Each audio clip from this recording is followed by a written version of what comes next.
গতকাল প্রচারে বেরিয়ে বিক্ষোভের মুখে পড়েছিল, আর আজ রবিবাসীয় প্রচারে আসানসোলের বিজেপি প্রার্থী সুরেন্দর সিং আলুওয়ালিয়া। আজ প্রচারের ছবিটি ঠিক কিরকম আমরা জানবো। আমাদের সঙ্গে রয়েছে আমাদের প্রতিনিধি ছোটন সেনগুপ্ত।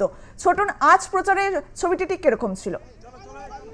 দেখো, আজকে বাংলা নববর্ষ, তাই একেবারেই কিন্তু সাত সকালেই মন্দিরে পুজো দিয়ে রবিবাসরে প্রচার সারলেন বিজেপি প্রার্থী সুরেন্দর সিং আলুওয়ালিয়া।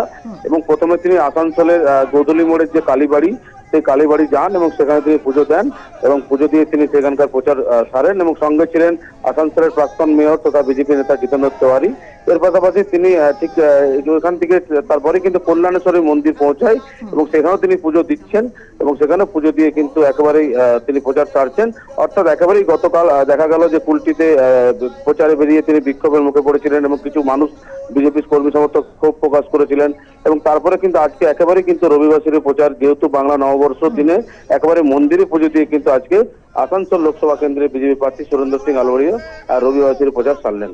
বেশ, ধন্যবাদ ছোটন। আসানসোলের গোধূলি মোড়ে কালীবাড়ি মন্দিরে পুজো দিয়ে রবিবাসরীয় প্রচার করলেন আসানসোল লোকসভা কেন্দ্রের বিজেপি প্রার্থী সুরেন্দর সিং আলুওয়ালিয়া। বাংলা নববর্ষের প্রথম দিনেই পুজো দিয়ে নির্বাচনী প্রচার সারলেন তিনি। সঙ্গে ছিলেন আসানসোল পুর নিগমের প্রাক্তন মেয়র তথা বিজেপি নেতা জিতেন্দ্র তিওয়ারি।